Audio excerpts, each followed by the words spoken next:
All right, we're going to try this again. Still says my connection's unstable. So let's see why. Let's see if it's actually unstable. I trying out StreamYard, but it seems to be not the best.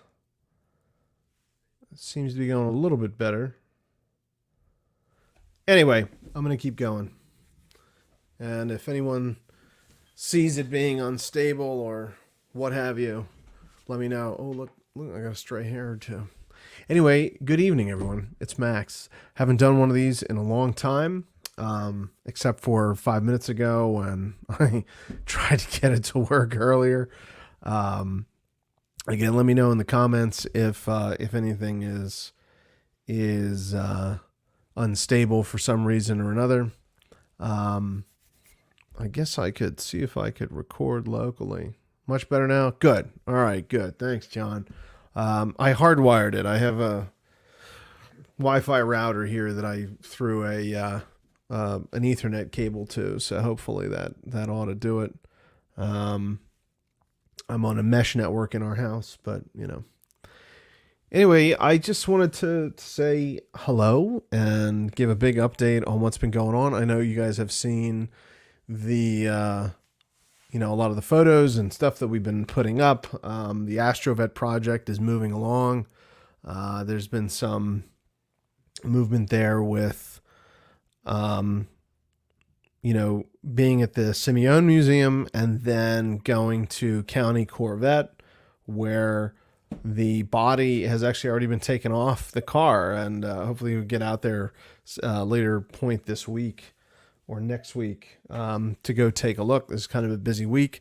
I'm also actually getting over COVID. So I had COVID the past week. It was super mild. I'm very, very thankful that it was very mild. Hey, Pony, how you doing?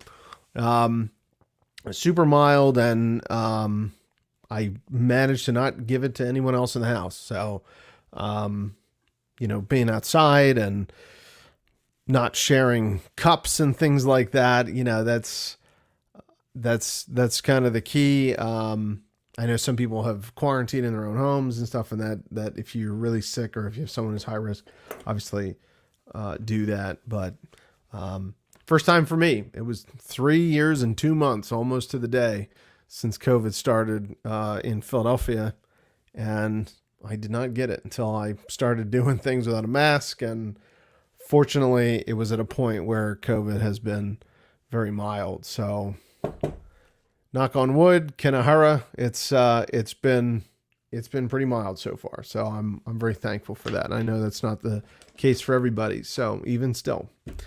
So anyway, with that, I am going to give a couple little updates, big updates. Lunar Replicas, as you know, has moved into doing stuff with Shelby and Ford, as you see over here. Some of the Shelby and Ford things in the background. We're also doing the stuff with Corvettes and the Astrovet, Al Warden's Corvette.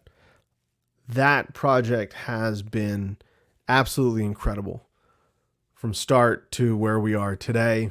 The people that I have had the chance to meet and been involved with, who are interested in the project, have just been absolutely incredible.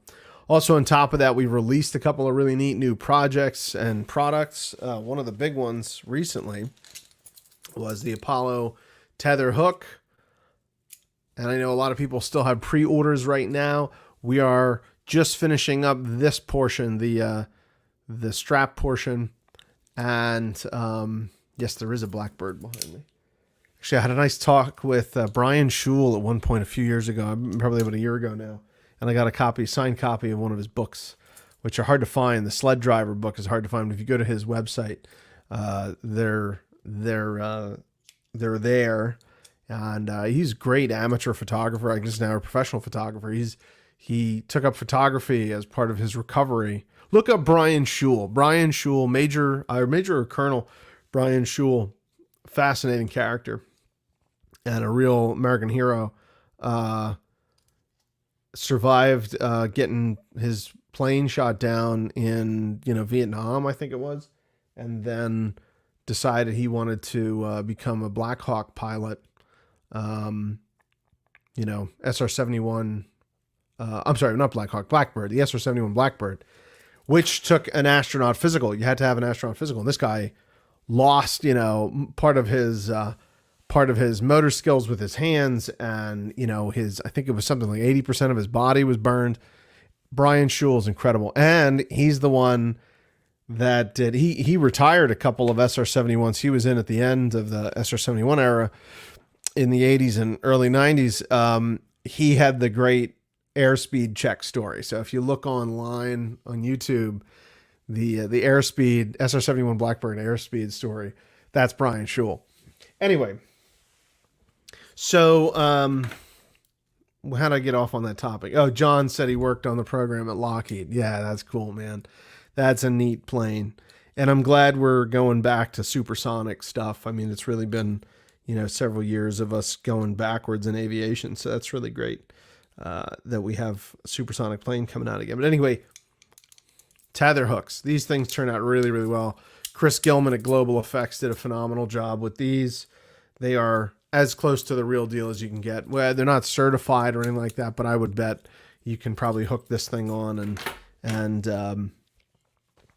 at least hang your keys on a hook. How about that? I don't know about rappelling down the side of a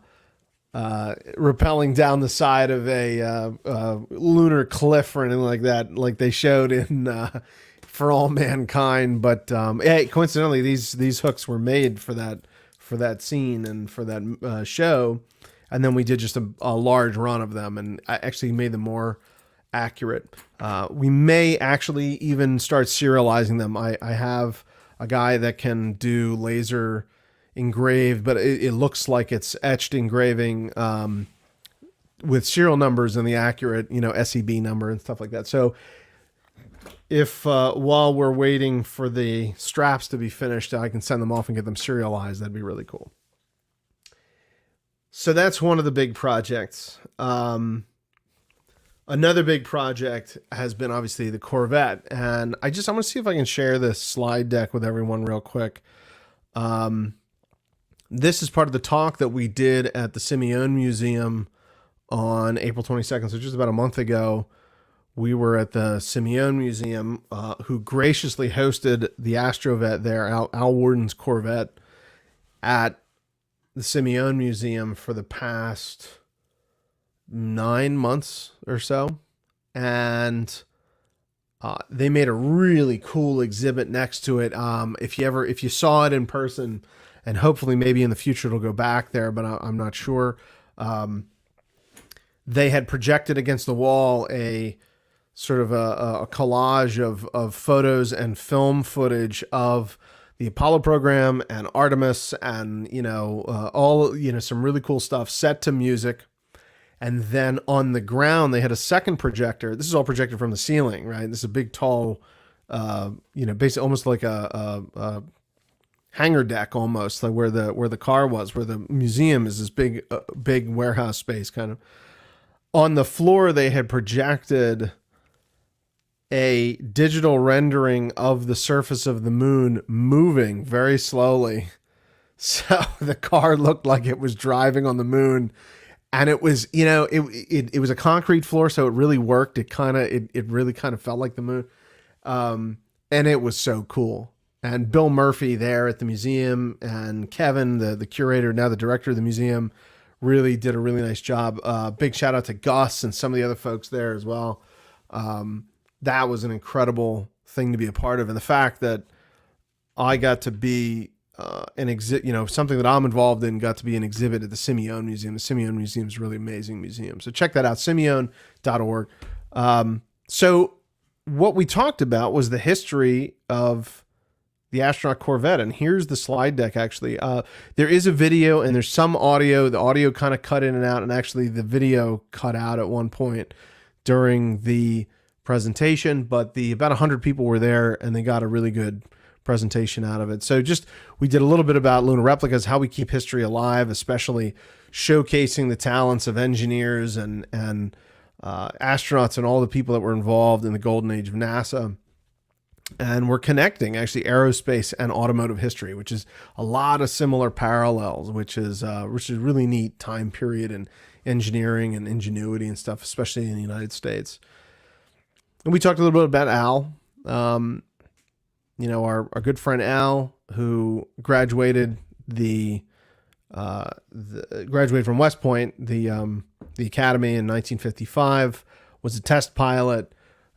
Flew in England and stuff as well as part of the test pilot school there. Astronaut Group 5, all of this stuff. Backup command module pilot for Apollo 12, and then primary command module pilot for Apollo 15, and spent 6 days by himself in lunar orbit. You guys all know this, and also had the Guinness World Record for most isolated human being. So this guy, what's amazing about him was he was an achiever. I mean, he was a hoop jumper, as they call it. He kept doing more and more and more and just achieving more and more and more. And this is a farm kid from Michigan. I mean, like, this is really lower middle class upbringing.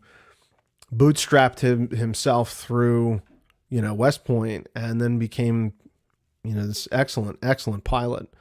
He worked for Chuck Yeager, And then so now he's on the Apollo program, Apollo 12. And Apollo 12, they had these matching gold and black Corvettes.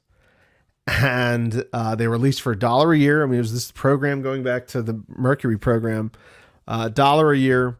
And a lot of these guys chose Corvettes. Some of them chose station wagons or vans or something like that. Like actually, Fred Hayes just recently said that he had, Corvette wasn't a sensible car. He had kids, and I said, well, they all had kids, but some of them had another car, But so yeah, Apollo 12 was the first crew to actually do custom ordered Corvettes, and they were gold and black, this special paint thing, and they actually had on the left side of them, it said their name, and it had a red, white, and blue. You can see it actually in this picture right here next to Alan Bean. It had a red, white, and blue kind of a stripe. And underneath it had their name, had their name, and then LMP or CMP or CMR. And anyway, so the backup crew of, Dave Scott, Al Warren, Jim Irwin, they thought they thought the gold cars were a little gaudy. So they said when their time was up in a couple of years, they would do something different. And they did. And they ordered red, white, and blue cars. Al had the white one, Jim with the red one, Dave with the blue one, and then they had red, white, and blue stripes. And actually, if you look closely, the stripes change for each car. The center stripe is the base color of the car. So Al's is blue, white, red. Jim's is white, red, blue, and then Dave's is white, blue, red. So they're not really matching stripes, but they're similar stripes. In any case, and I think they did that because he couldn't do a red, white, and blue. Like Jim's car wouldn't work if you did red, white, blue. It would be red halfway through, So the white car is the only one that is unrestored and in bad shape. The blue car, Dave Scott's car, is unrestored and in perfect shape. I mean, it really was never driven that much. The red car is gone. Nobody knows where Jim Irwin's car went. And as far as the gold cars from Apollo 12, only Alan Bean's car survives. And that was purchased by Danny Reed, who was a collector that collected all of these. Danny bought it directly from General Motors in a sealed bid in 1971. So right after it came back from the astronaut corps, he had it and, has owned it since then. Dick Gordon and Pete Conrad's car, nobody knows where they went. They disappeared, or they got scrapped, or they're in somebody's basement and waiting to be found. Al Warden's car was in a field, and Dave Scott's car belonged to a friend or a relative or something of the Jim Rathman dealership where they all picked their cars up from in Florida. So what is the Al Warden car? It is a pretty standard 1971 LS5 Corvette in classic white, T-top coupe. They had T-tops or they had a convertible, so this is the T-top style. A black leather interior with wood trim and a 454 big block engine. That was the V8, 390 horsepower. That's what the LS5. LS5 was that engine, the 454 big block. And you can tell by the hood, actually, the hood on it is called a big block hood. Various little differences that make it a big block car. Also, there was some internal stuff that was slightly different, bigger radiator and overflow tank, stuff like that. It also had all the options. It had 4-speed, close ratio transmission, power steering, power brakes, power windows, factory air conditioning. I think it had the advanced posi traction rear axle on it as well, which is an independent rear. They all had independent rears, but this one had, I think it was a closer ratio or something like that. They were really, this is a real sports car, and it really pulls too, man. It's like the big block engine has a lot of horsepower, and the PO2 hubcaps, which made them look almost like, they called them like a turbine engine. It was made sort of, the hubcaps were made to look like spoked wheels. The Corvette had stopped doing after the C1. I think the C2s you could still get spoked wheels, but after a while you couldn't get them anymore, and they would do hubcaps instead. And man, no kidding, these hubcaps are like 15 pounds each. They're pretty substantial. In any case, they are rare in themselves because they would fall off. You'd hit a curb and they'd fly right off because they weighed so much. These are the original ones. And I actually recently found that the tires that were on the car originally when I got it were tires from the late 70s. They had been replacements. They were Corvette tires from that period, radial Corvette tires from that period. But the spare tire, which is underneath the trunk, that spare tire was original to the car. It was dated December of 70. And the car rolled off the line February of 71. So those tires are original. The rims that I have for the car are also original. So all in all, the condition of this car is original. And as found, she sat outside for 10 years. There is paint peeling and cracking and stuff like that. It has mostly original, but some non-original parts. This was driven all the way through the 90s. Mechanically, pretty unsafe to drive, actually. When we got it off the trailer, one of the wheels was canted inwards. The tie rod had been, I guess when they ratchet strapped it to the trailer or something, the thing had come undone. And the one wheel was pretty canted inwards. That's been fixed already. But everything about it, all of the engine and drivetrain and interior and most of the body was original. And as I said, the spare tire. The original tires that came with the car from the factory were bias ply. They were using a tire called a Firestone wide oval, and they were bias ply. Corvettes were shipped with bias ply tires. Dealerships would change them for radials if requested. Radials had just started to become available on the commercial market. And stuff like BF Goodrich and a few other companies had started making radial tires for the public. And as we found in a photo, the one photo from 1971 of these guys driving the cars, I believe they had radial tires on them. I think Jim Rathman gave them radial tires. And as a matter of fact, the spare tire that's original with the car is a radial tire. Firestone wide ovals were around for a little bit. They're actually still made. Coker Tire makes them, and they're made on the original mold, so you can get them. And they actually make a radial version of the wide ovals so that you have something a little bit safer and more comfortable to drive, but it still looks like a Firestone wide oval on the outside. In any case, the non-original parts of this car were the front fiberglass was replaced because of an accident somewhere around 1980. And as such, they repainted the nose and the hood of the car partway through the doors as well. The original fuel tank was lost actually more recently, which is unfortunate, probably about 7 or 8 years ago. The original fuel tank was lost. And what's neat about that is, it's unfortunate, when they're building Corvettes, the fuel tank is sort of the big thing at the back of this rolling chassis before they put the fiberglass body and cab and stuff on the car. And that's where the order sticker goes, right on top of the tank. And that's sort of the how they're going to build it. And it goes right on top of the tank. So when it's put inside the car, you can't see it. It's protected underneath the sort of the trunk deck, the back deck of the car. But that's something, the tank sticker is something very important to Corvette collectors because it tells you exactly how this car was configured. It's pretty much the only record, that, and if you have the window sticker, which was even, that usually lost, that tells you exactly how the car was configured from the factory. And if you want to restore it back to the way it was from the factory, that's almost, that decal tells you exactly what this car was born with. So having an original tank sticker and having the car match the tank sticker in the Corvette world is a big deal.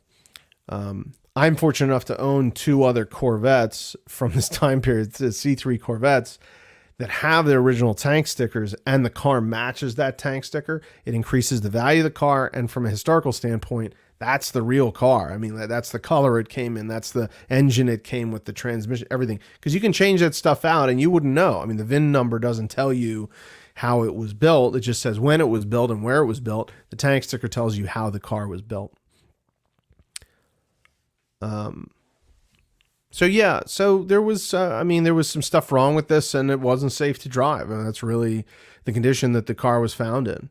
And what I did prior to going to the museum was just making things safe and able to drive down the road to get on and off trailers. I've documented a lot of that in videos you can see on this YouTube channel and on Facebook. This is simulcasting to both. So new brakes and calipers and rotors, that was super important because the original brakes, even the original style brakes, the lip sealed 4-piston calipers for all, they're 4-wheel disc brakes on all C3 Corvettes. Some had power brakes, some had manual brakes, but they were all disc brakes. They would leak. I mean, they leaked originally. If you didn't drive them for more than a week or two, they would start leaking in your garage, and you'd have to bleed the brakes and stuff like that. It was just a common problem, and especially 50 years later, obviously that rubber is going to go. They were not the original brakes; they were the original style brakes, but they were put on in like the 90s on the Astrovet. So I replaced them with factory correct, and even the casting stamps. They're cast iron. The casting stamps on the calipers are correct to 1971, but the internals are stainless steel sleeved and have O-rings. So it's a modern brake caliper system that does not leak. The car can sit for a while. So that was fixed. The rotors were fixed.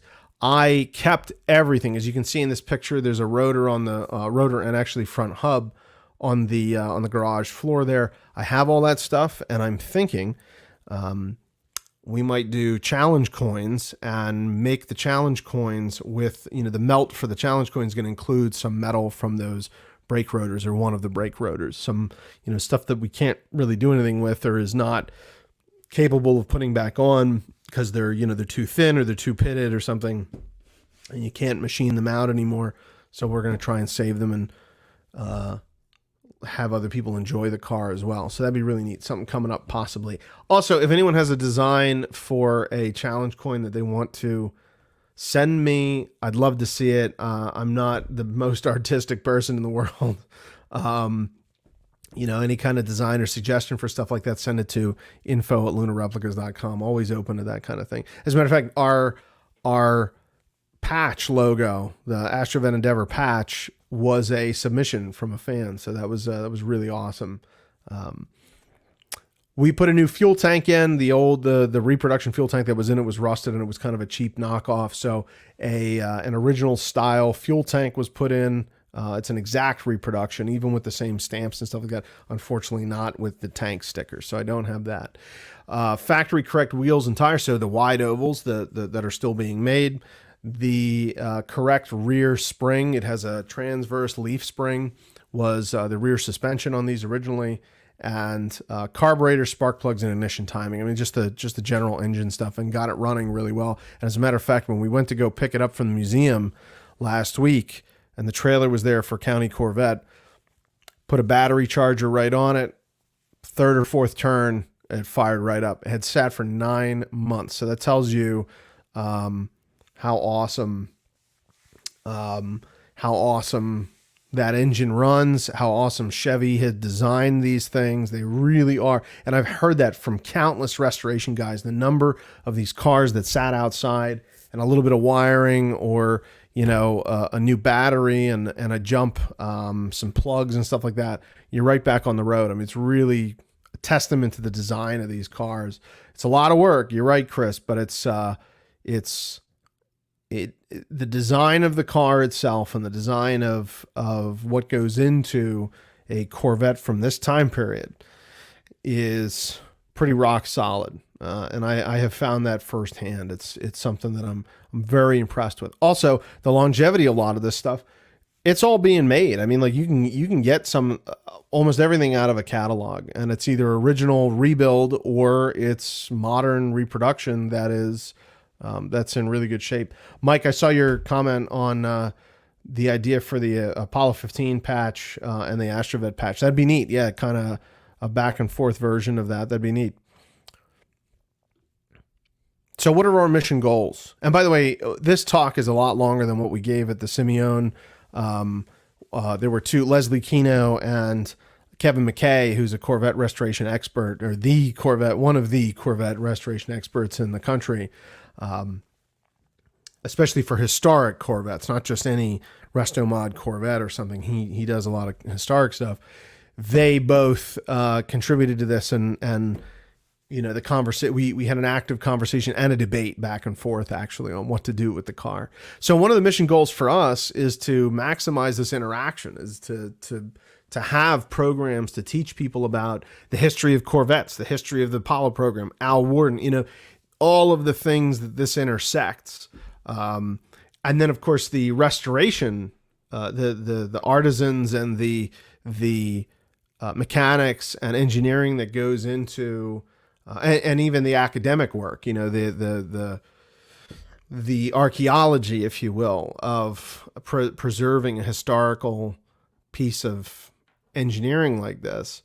Well, I want that to be one of the mission goals is at the forefront, and to educate and explain every step of the way to make people feel confident about doing it themselves.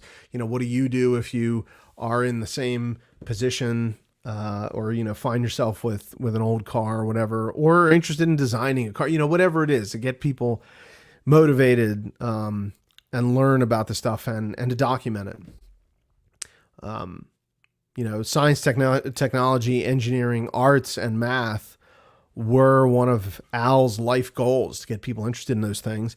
And I think, and Will Worden thinks, his grandson thinks, that this car can help keep that going. And that's exactly what we're going to do. So the big conversation during this program was about restoration versus preservation. Do you keep it in original condition as it is? Is it the time capsule that is only original once, or do you bring it back to the snapshot in time of, February of 1971 or July of 1971, whatever that might be? And what's interesting is, as we've even seen in the limited research that we have on this specific car, that there was a difference between the factory and when the astronauts had it in 71, or at least I think in March, whenever they took that picture for Life magazine, there were already changes. The radial tires, for instance, we don't know when the stripes were put on, whether that was done by General Motors or if that was done at Jim Rathman's shop, and then even to take it further, the accident that happened to the car and the front fiberglass that was replaced and the wrong paint colors that were reapplied, that were not factory. What of that is now part of the history of the car? It is part of the history of the car, but is it a significant piece of history? Is that something that needs to be corrected, or do you preserve that as part of, the incident is part of the history of the car? There's different schools of thought of this. And at the end of the day, what we basically decided was that history, the originality of the car is part of its charm, is part of this car's charm and originality, and warts and all, was important to maintain. And there have been a few people that say, as Mike says, correct the paint. There unfortunately, it's a can of worms. Lacquer paint, single stage lacquer paint that didn't have a clear coat. It was painted and then buffed, and even then not buffed everywhere. The inner parts of Corvette doors were not buffed, so they're kind of matte.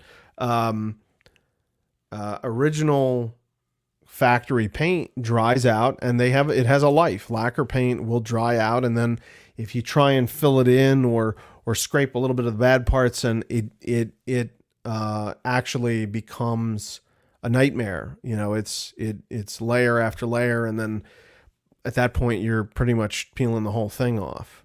So trying to fix it was not really an option for original lacquer paint. It can be done. It can be replicated, because that paint is still made by very particular restoration people. There's one place that you can still get the original factory style lacquer paint. But there was a consensus, and I didn't disagree, that the original paint is important. And I don't want to do any harm. That's another thing. There have been a lot of restorations of various things, paintings, ships, all sorts of, woodwork and stuff like that. Restoration that has happened during a time period where more invasive restoration was acceptable. And now in today's climate, where invasive restoration is not as acceptable, people have tried to reverse it, and sometimes you can't.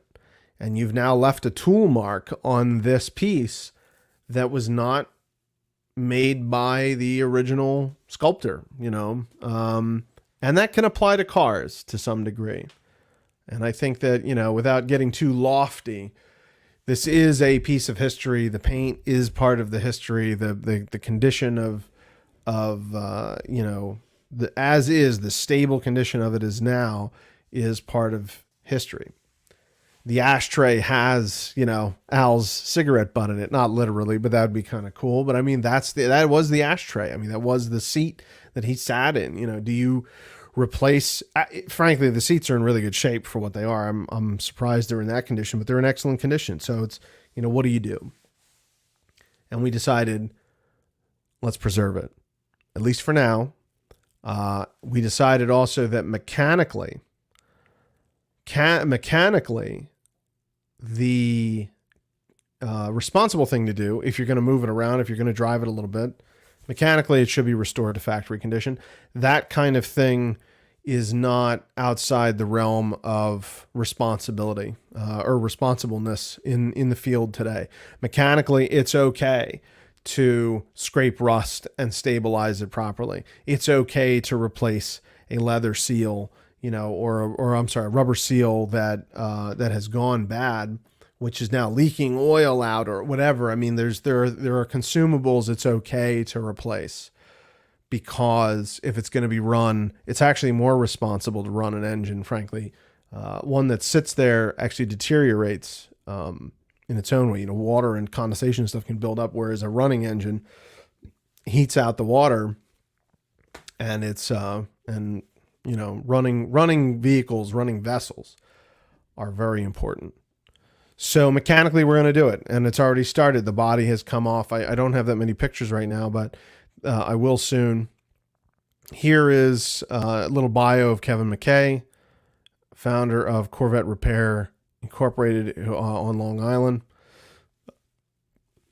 And then Leslie Kino, who is a longtime presenter along with his twin brother on Antiques Roadshow. And they really, they're appraisers of antique furniture and art and stuff like that. So it was a really interesting, and he contributed also to Fred Simeone's book, Dr. Simeone's book on the stewardship of historically important automobiles, and was really very interesting to talk with about this and the academic side of preservation. So that's me. um, and that was our little presentation that we gave at the Simeon a few weeks ago on April 22nd, 2023.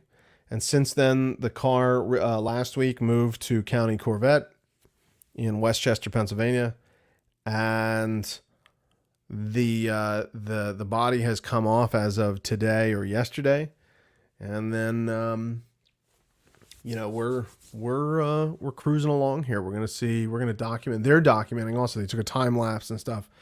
They have some folks taking a bunch of photos and everything. They are really interested in making that absolutely correct underneath the body and be as factory close as possible. Everything that I did is applicable to that already. It was sort of the start, but they're going to take everything apart. They're going to sandblast and reapply the correct paint and finishes and stuff to the frame. They're going to put the correct stencils and everything. I mean, this is all well documented, and they're going to make it look, as it rolled off the line in February of 1971 underneath. And that's going to be great. That's going to be really important for that vehicle. Safety issue with restoring mechanical aspects by today's safety standards. I mean, it's not really by today's safety standards. It's by the original standard of production. So we're not improving anything other than bringing it back to the condition that the mechanical aspects of the car were, as it rolled off the line. So we're not making anything necessarily safer. It did have seatbelts. As a matter of fact, they had shoulder, 3-point seatbelts. But is it going to have modern ignition system or something like that? Fuel injection or whatever? No. It's going to be exactly as it was in 1971 as the car was built. Does Leslie Kino race cars? Yes, I believe he does. I think he's a hobby racer, SCCA or something. That picture was from an event he did a number of years ago. He sent and made that his profile picture for this. So yeah, so that was our presentation that we gave at me, Kevin, and Leslie gave at the Simeon Museum. I'll have some more video and photos and stuff of County Corvette and Mike Etling over there. We took the car over there and dropped it off, and now they're doing some work, and we're going to have a lot on that. And then what happens after that, I'm not entirely sure. I'm not sure where she goes. In the meantime, as I uploaded the other day, so this was all on a Saturday night. And one of the discussions at the show was, now that we're not doing the full restoration of the car, how do we do the outreach program? How do we do the bringing the car to events and having people sit in and take pictures and stuff? I mean, this is really now you're dealing with something that the interior and the paint is fragile. It really needs to stay untouched to some degree. What do you do? Well, it was a standard LS5 Corvette, 1971. This Corvette, there were others that were made. It's relatively standard options, and other than the stripe, it's a car that you could have bought in 1971. It's not, it's not been modified, to be a race car or anything like that. It's a pretty standard Corvette, very well optioned, and very comfortable Corvette, and a high-end one. And everyone said, well, see if you can find another one. They made this car for another, in 1970, 71 and 72, they made this exact car with very minor modifications. 72, there were some modifications. 70 and 71, you could pretty much find the exact same car, maybe. So I and Leslie and Kevin and other folks said, well, we'll keep an eye out for it. This was Saturday afternoon at about 1 o'clock. 12 hours later, I'm literally lying in bed on my phone and just typed in 1971 white Corvette as a tickler on like Craigslist, as a search option in eBay, and as a Facebook Marketplace saved search. And I found one. I found the exact same car. The only difference, it's an automatic, not a manual. But other than that, absolutely the same options, the same body color, the same interior, correct from the factory. I mean, it was a restored car, correct to its VIN number, correct to its tank sticker, correct to the door tag number and stuff like that. It was absolutely the same option car as Al's Astrovet. I emailed the guy at 1 o'clock in the morning. I got a response at 1:30 in the morning. He happened to be local. He lives 10 minutes away from me. And on Monday morning, I went early as I could get up. I went. He had the car being worked on about an hour away. There was a classic car auto shop. He was having a couple of things done, kind of getting it ready for the summer. And I went over there. I drove it. I ran the VIN number. The VIN number is 4 digits off, not 4 sequential numbers, but the entire VIN is the same except for the last 4 digits. So I think it was something like 2,000 cars off from the astronaut Corvette. Granted, they made 70,000 Corvettes in 1971.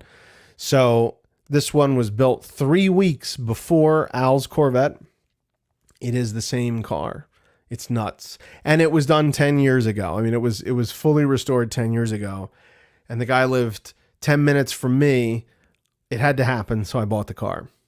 And all that needs to be done, a couple of minor things, the wheels and tires need to change. The front springs, they had lowered it a little bit by putting shorter springs up in the front, so putting factory correct springs in the front, and then changing the tires and rims to the correct ones, which he had. He had the original rims, and I've already put BF Goodrich radial TA tires on it, which is sort of the ubiquitous white letter tire for restored cars. So that came home with me, and yeah, it's getting the springs done right now. And I have the PO2 hubcaps for it, original PO2 hubcaps. It's the original car. I mean, it's nuts. It's really, really nuts that I found this, and 12 hours later from when it was decided not to do this. So this is really an incredible moment, and it couldn't be passed up. Will the Astro clone have stripes? Yes, it will. We're going to do the stripes and everything. Whether or not they're going to be painted or vinyl is the question, though, because painting them is it's possible, but the way they paint stripes today is very different from the way they painted stripes then, and actually a vinyl stripe's a little bit closer. You can feel the stripe, when you run your finger across it, and a lot of paint shops today won't do that. They need to put it underneath the clear coat and stuff like that. So it's a lot more difficult and more expensive to do it the modern way versus doing a vinyl stripe, which won't damage the finish of the car. And you can actually feel it just like you could feel the original one. And we could probably match the color of the original stripe pretty good too. So that's where we are with the astronaut Corvette project. And I want everyone to be involved in this. I mean, if there's questions, if there's recommendations, if there's suggestions, if there's ideas for where to go and what to do, I want to hear them, because I think this is the people's car. This is this is to inspire everyone to be interested in this stuff, and I'm really excited about it. So, the space hipsters. I mean, this is really the car of the space hipsters. So, if anybody has any ideas, I'm all for it. What else can we talk about? Let's see, what else is going on here? I have a few other little updates. Um,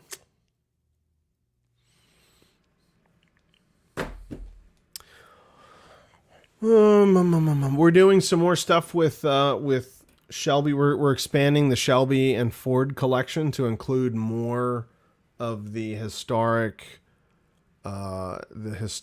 jackets and team shirts and some of the other things that we've done, or that were original. Yeah, Mike. Actually, so the astronaut Corvette, the Al Worden's Corvette, lived with Alan Bean's car for a little while. Danny Reed, the collector who owns Al Bean's car, owned the Al Worden Corvette as well, and currently has the Dave Scott Corvette. So all three of them were kind of in the same place for a number of years since 2017. So I got it. Will and I got the astronaut Corvette from Danny Reed, and Will has been to Danny's place in Texas. So it was picked up from there and brought to my place here in Philadelphia. But it could be displayed with her again. That'd be neat. There's always the Corvette Museum in Bowling Green, Kentucky. They're pretty cool. Other projects that I can have substantial... Oh, yeah. We're going to do a separate video on this, but we're actually working on... for those that are interested in historic racing, we're working on...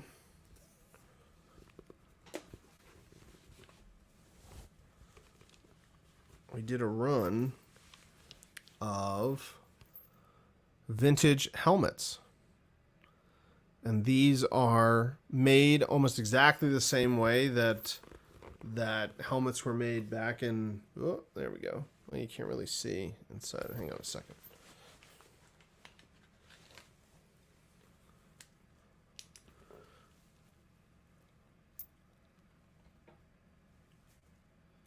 Check that out. It's got the mesh and everything.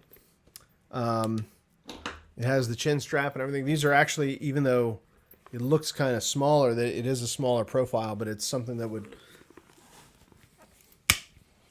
The extra large actually fits big fat heads like mine. But the profile of vintage racing helmets is not really made anymore. Obviously, this is for display only, or for cosplay, or for putting on your shelf or with your car. They are not impact rated. Even if they were made to the original standard, which they might be made to the original standard, they're very well built and they have real foam and stuff in them. The vintage standard does not pass by today's standards. A Bell helmet today is the Bell 500 actually, which looks very similar to this, but is a little bit more bubble. That actually is rated for motorcycle impact, for racing cars and stuff like that. That is the modern equivalent, the Bell 500. This is the vintage equivalent of that, but it's not rated. So really, and we even say on the inside, there's a tag that says right there. I can't really see it, but anyway, there's a tag that says for display only, not rated for impact. And we mean that if you're going to wear it for fun, that's fine, but it's really not meant to protect you. But it has that exact look. It looks great sitting on your Cobra or on your motorcycle, your vintage motorcycle or something. It's as close as you're going to get to a vintage one without spending the $100 or a couple hundred or thousands of dollars for real vintage Bell helmets and stuff that are getting more and more scarce, and they're falling apart. Like I have a couple, the foam is all, eaten away and stuff like that. So we're doing those, and they're going to be reasonably priced.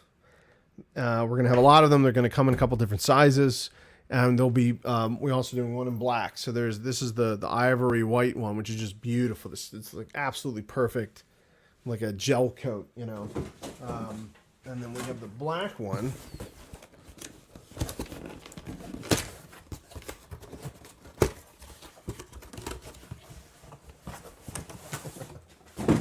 Pony, if you want to walk around town with your helmet on, you're more than welcome to. I mean, look how it's just a mirror finish. I mean, these are really perfect. They do have the snaps for the visor. We are getting some visors in. I'm not sure when they'll be in. They're not coming with the helmets, but they're available separately. Sometimes they weren't worn with them. I believe we're even getting real new old stock, old 1960s or 70s visors. They're not made like that anymore. The new ones have a very different profile. The new ones will fit. Actually, if you get a modern Bell, or I think there's a generic one that you can get also, they will fit. The snaps are in the right location and they're standard. So that hasn't changed. But the vintage ones that we're getting are going to be really cool. So keep an eye out for that. That should go live in a little bit. I'll do a whole separate video on that. And, there's a company called, I think it's Snell, that does helmet testing. Maybe in the future we'll do a version of this that gets Snell tested. I know it's very expensive, and I don't think it'll pass. I mean, there's a reason why modern helmets don't look like that anymore. It's because vintage helmets were not as safe as modern stuff. And if you're gonna wear it,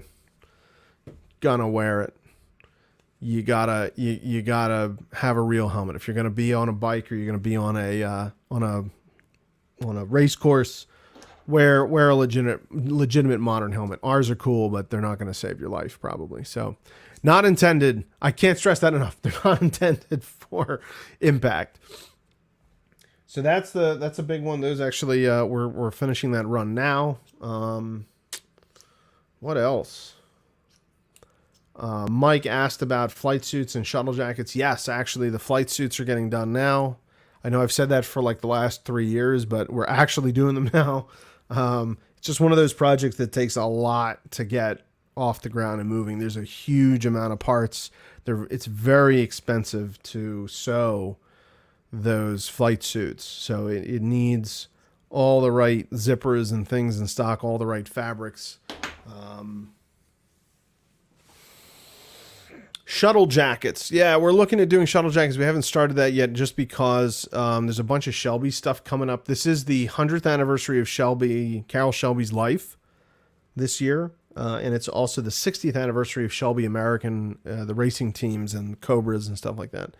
So that's been sort of the priority to get a lot of those things out. It's also I believe it's the 100th anniversary of Le Mans, which we're doing an event with Simeon in June.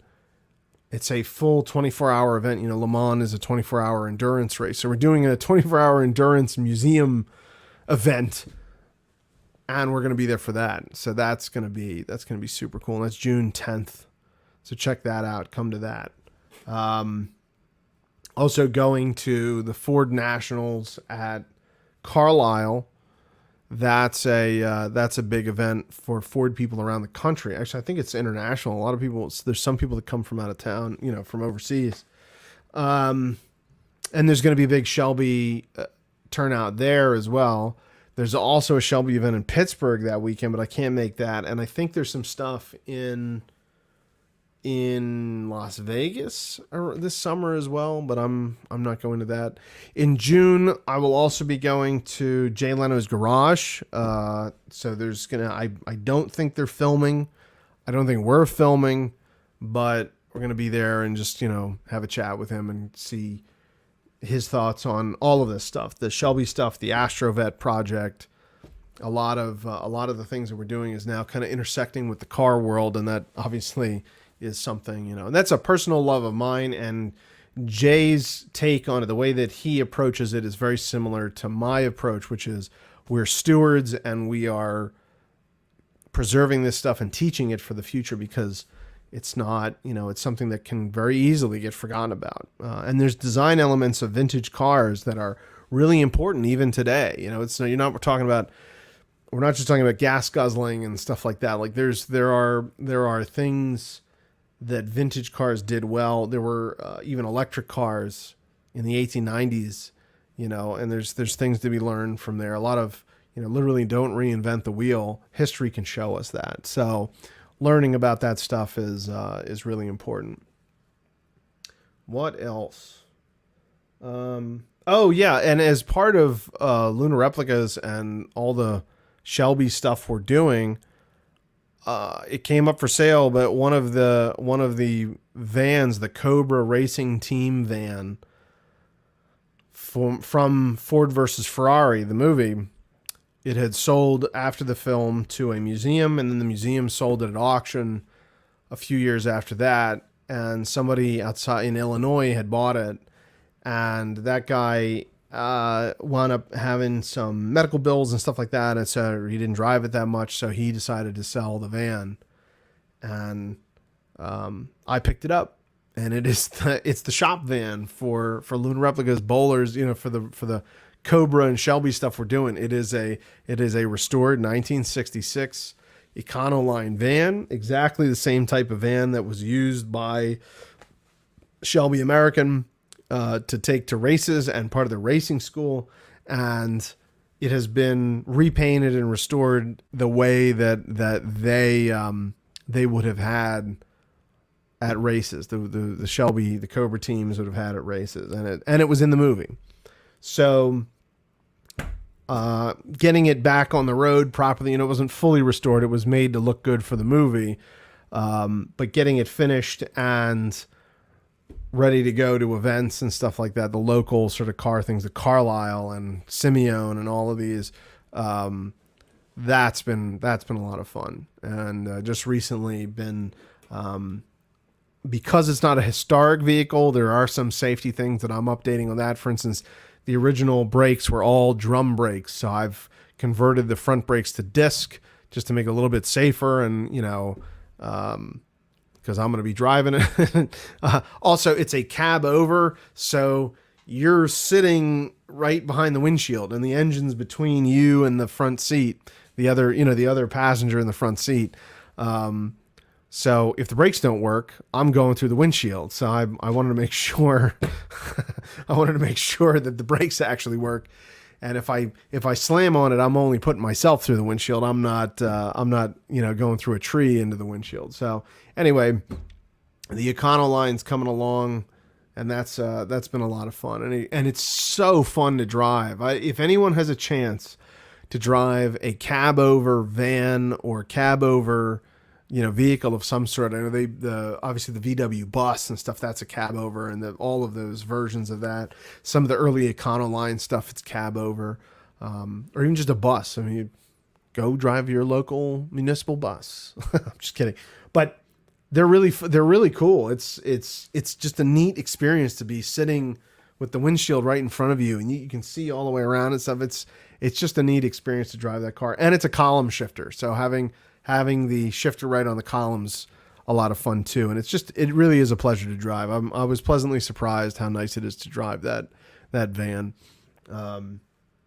Plus it looks really cool. It's in nice shape. I think it had 8,000 or something original miles on it, which is just incredible. And it shows, and it's just in really, really good original shape. So I'm kind of, I'm refreshing some of the important parts and getting it back on the road safely. So, sorry I don't have pictures of that, but actually, I don't have it up here. They made a little like Matchbox car of that. There's also a Matchbox car of the astronaut Corvette, the Al Worden's Corvette. I want to see if I can get some of them and keep them in the store so that if anybody wants one of them, or have them reissue it, I think that'd be really neat, because that's a really cool thing. They did use the wrong tires on it though. On the Matchbox, I forget, it was Greenlight, I think, did the miniatures of the astronaut Corvette. The tires on it were what was on the car as found, which was the 1976 or 78 tires.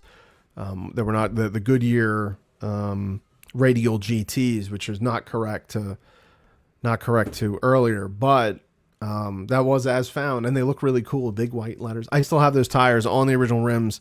They're up in my garage, but they weren't safe to drive anymore. I mean, they're 50-year-old tires. Actually, it's interesting. I'm not that old. I'll be 35 in 2 weeks.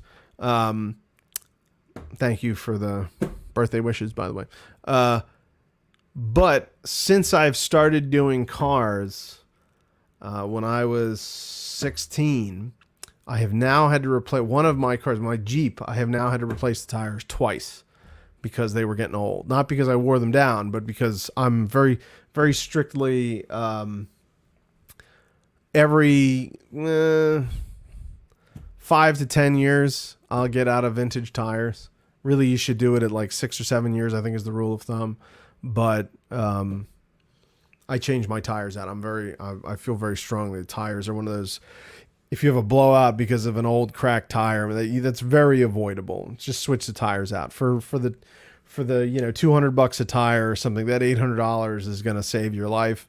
Do it. Just do it. There's no reason not to. What else? Anybody have any questions? I'll stick around for a minute. If there's anything anybody wants to talk about, or if they want to join the live cast here, I don't know how to do that actually. Not in StreamYard. I wonder if there's a way to add somebody. Oh, I can invite someone. Look at that. I can invite somebody. Interesting. If anybody wants to join the stream here, I'm more than willing to post a here. Let's see if anybody wants to join the stream. There, I've sent out the invitation in the comments. And my cat is being annoying over here. We're just over an hour, but I think there's a strong crowd of folks that are interested.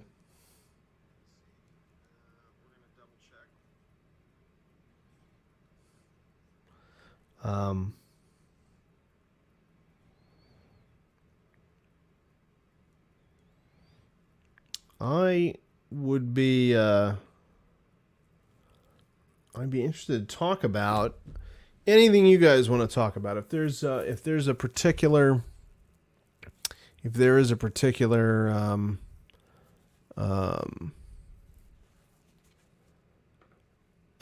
topic, especially given current events with space stuff that we haven't talked about it, because I haven't done one of these in a while, but there's stuff with Artemis and with Starship and SpaceX and stuff. I think they just announced a new CEO of SpaceX, if I'm not mistaken.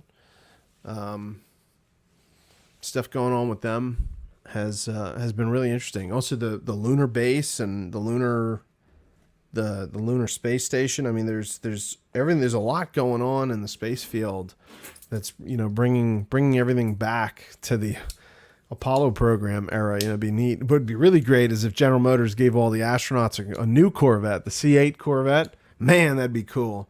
They even make an electric one. There's an electric one that's incredible. The C8 Corvette's just one of those really neat, innovative. It's an American supercar with a rear engine or mid-engine, and that's a very impressive piece of kit that they have created. I wonder what's next for supercars.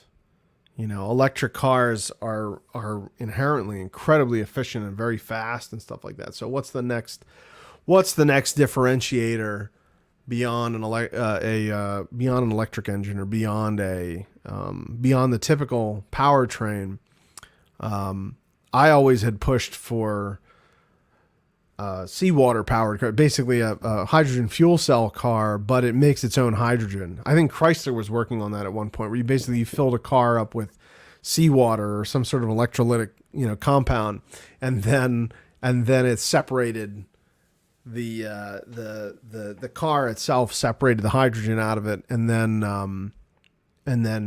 burned it for fuel, or I don't know if they were steam powered or if it was an internal combustion engine that ran off of hydrogen, but there was some really interesting things that came out of that. That's another thing. So Jay Leno's a big fan of steam cars, and there's a lot of really interesting technology that the steam car companies were coming out with. And, Stanley Steamer was sort of the ubiquitous steam car, but they were non-condensing and they were, wet steam and stuff like that. Like there were turbine steam cars. I think it was the Doble that was a turbine steam car, high pressure steam.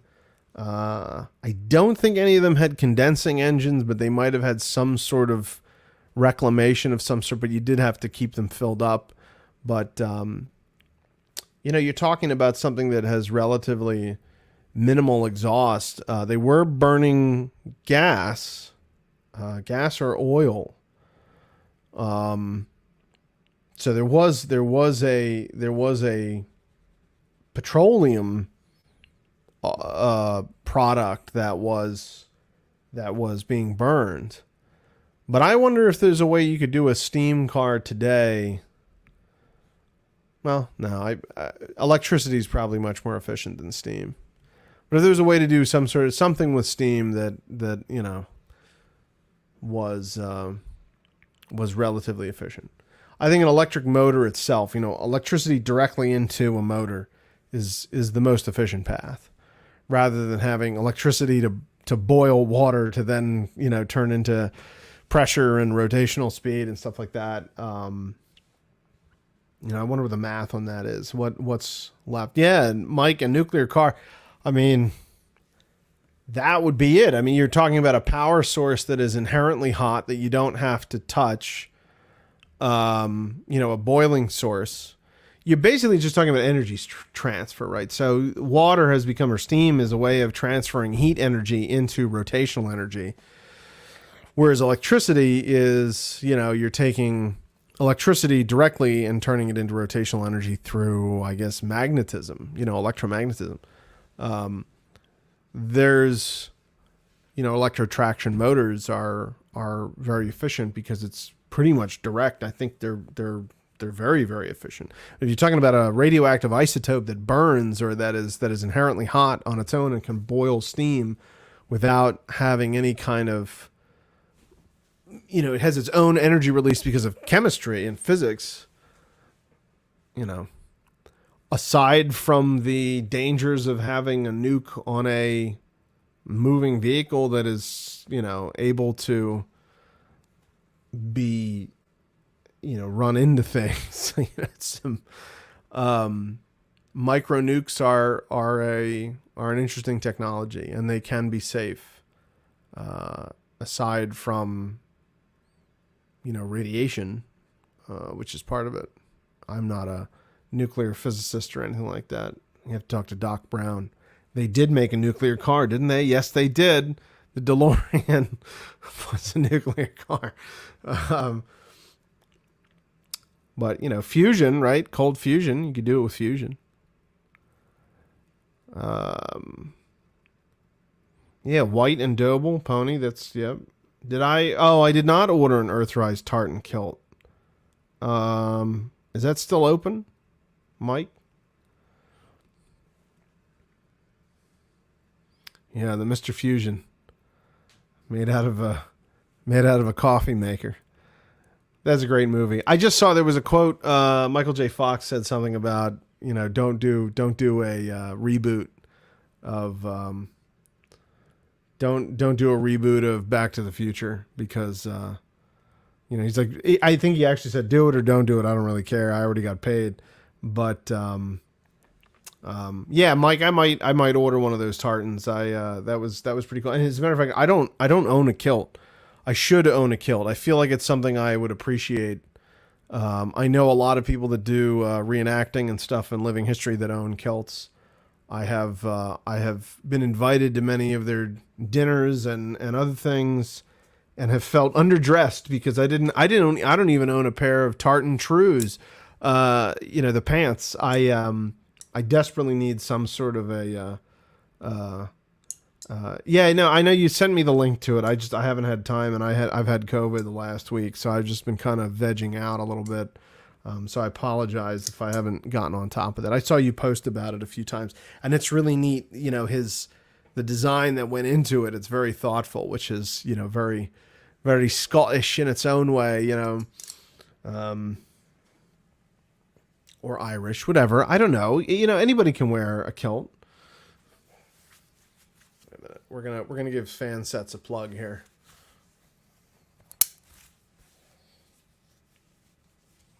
Here we go. I went to there was a little sort of Star Trek convention in Philadelphia that I made an appearance at. I knew some of the folks that were there. Some of the fans and some of the people that worked on the show. And there was somebody I really wanted to meet. Actually, several people I really wanted to meet.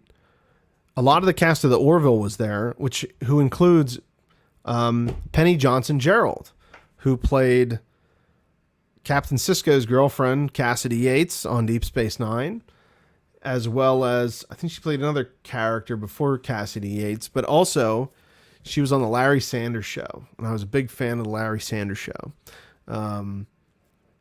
which is a big favorite of mine, but more so, I found out I actually told her this, I found out about the Larry Sanders Show because I grew up with Penny on Deep Space Nine as Cassidy Yates, and I finished DS9 at one point, and I said, gee, I wonder what else she's in. And I looked her up on IMDb. I kid you not, this is probably like 10 years ago. I looked up Penny Johnson-Gerald on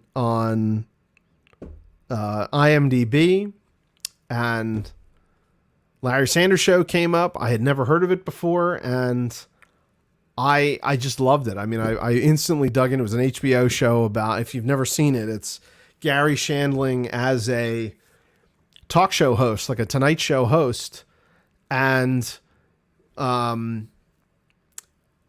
behind the scenes, the writer's room of that, and then the drama surrounding him and his guests and his co-host and, his Ed McMahon kind of character played by Jeffrey Tambor.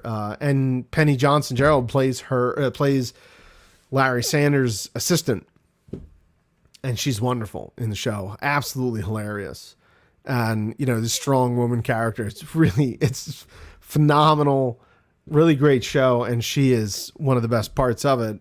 Janine Garofalo is one of the writers on the show and stuff like that. It's just this 1990s who's who. Plus the Tonight Show portions of it, the portions of the show where they had, the desk set up and stuff like the show within the show, he did for real. I mean, it was their version of a Tonight Show thing. They got real interviews out of these people with a little bit of, I think they had an outline and they knew where they were going a little bit.